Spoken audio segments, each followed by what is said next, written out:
Hello, students. Welcome to another edition of Physics with FOM. I'm your host, FOM, and this is the day 4 lesson. This should be today's date is April 2nd, I think. Yeah, April 2nd, 2020. What I wanted to do today was work Newton's law of gravitation with you. So it's going to take roughly around 10 minutes. I'm going to work a couple examples, go over how affecting one thing affects the overall force of the other, and then you're going to get some practice problems to do. So in front of you, right down there or up there, I don't know which way that is, you should see Newton's law of gravitation. Remember, there's one number on here that you will always know, and that's the gravitational constant. So I'm going to go ahead and just draw it on here. Why did you not draw? All right, G, you will always know that, and it is 6.67 times 10 to the minus 11. Now, minus 11, that's going to be multiplied times these masses. You would see that it would really create a very, very small force. So if you're looking at objects like two apples, which are going to have small masses to begin with, because if you look at the gravitational constant, you look at the unit for that, you have newtons times meters squared over kilograms squared. You would see that we need to work things in kilograms, so bigger masses than an apple. But you multiply that gravitational constant, it's going to reduce everything down. So we definitely need to have bigger objects to work with. What is this? Oh, it's a string on my neck. Okay. So you're always going to have G. I'm going to have to tell you masses. I'm going to tell you distances. Notice that the distances again are in meters. So if I give something to you in kilometers, you're going to have to change that into meters. If I give you something in grams, you would have to change that into kilograms. So there's our equation. We're going to write this down. G again, as usual, 6.67 times 10 to the minus 11. All right, so we're going to look at large bodies. They have to be large bodies. So let's look at two asteroids sitting in space. And asteroid 1 has a mass. Now, my masses have to be in kilograms again. So let's say that this object has a mass of uh, 600 kilograms. All right. It's next. When I say next, I mean it's in the vicinity of another object which has a mass of 100 kilograms. So one object obviously is more massive than the other. And I know that they are in meters, let's say they are uh, 10,000 kilometers away from each other. So their distance is 10,000 meters. I said kilometers. They're 10 kilometers away from each other, but they are 10,000 meters from each other. So now I have all these numbers. I can figure out what the gravitational force between them is. So I would do F grav is equal to my constant, which is 6.67 times 10 to the minus 11. I'm going to multiply that times 600 kilograms times, I'm running out of space here. This is kind of difficult. 100 kilograms. There we go. This is going to be super sloppy. And that's all going to be over 10,000 meters squared.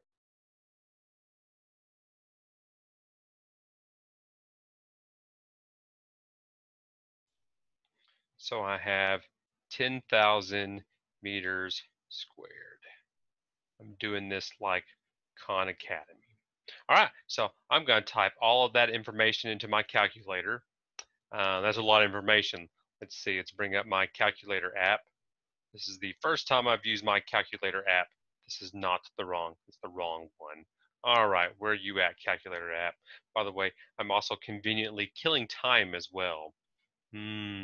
No, that's not it. Where are you at? This is ridiculous. Can't find my calculator. Doop, doop, doop. So awkward. Anyone see my calculator app? No, you can't. All right, well, I'm going to pause this. All right, I'm back. I now have a calculator handy. So we're going to enter this part one at a time, starting with our gravitational constant, which is 6.67. Hit the EE button if you have it. Hit the negative sign, 11. We're going to multiply that times our asteroid's mass of 600 kilograms times 100 kilograms. That's the mass of asteroid 2. We're going to divide that by our distance squared. So I'm going to type in parentheses our distance squared. Well, it's 10,000 meters. It's a pretty big distance. And then I'm going to square that. And then I'm going to close parentheses. And then, oh, Twitter got some notifications. Get off of there. There it is. That is, wow. It's not a lot of gravity. So if I was going to put that into scientific notation, that would be 4 times 10 to the 3, 6, 9, 3, 6, 9, 12, 13, 14, minus 14 newtons. So I essentially have these two, fairly big objects, 600 kilograms. That's the size of a small car.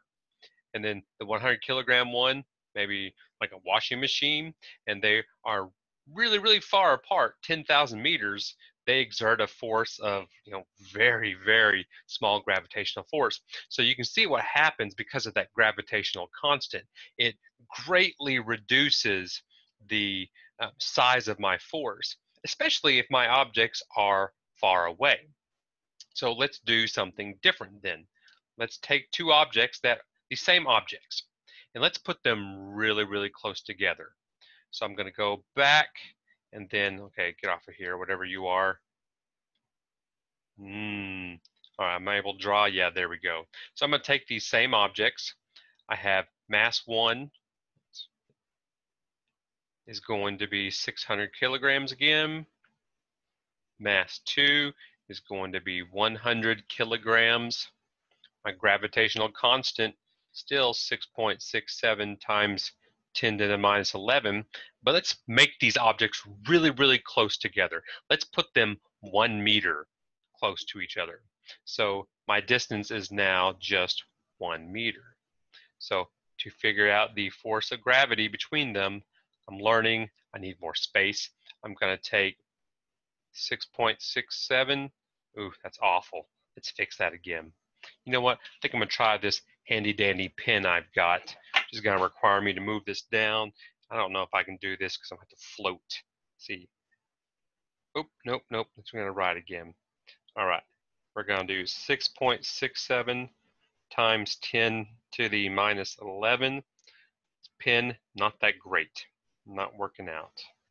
There we go. This is fun. We're going to multiply that times our mass, which is 600 kilograms, times 100 kilograms. And that's all going to be over 1 squared.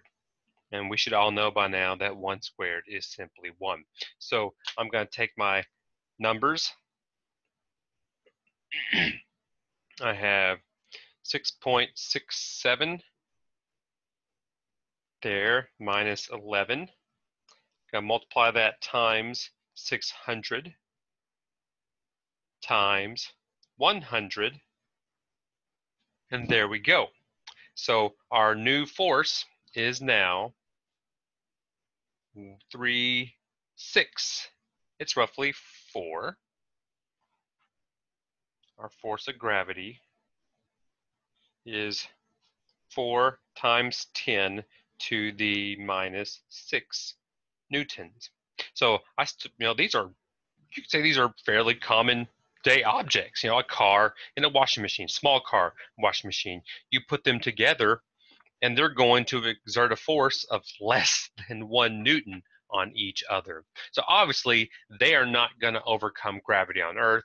They're definitely not going to move towards each other. You put two people, sit them down right next to each other, and if they can be absolutely still, the gravity between them is going to be really low.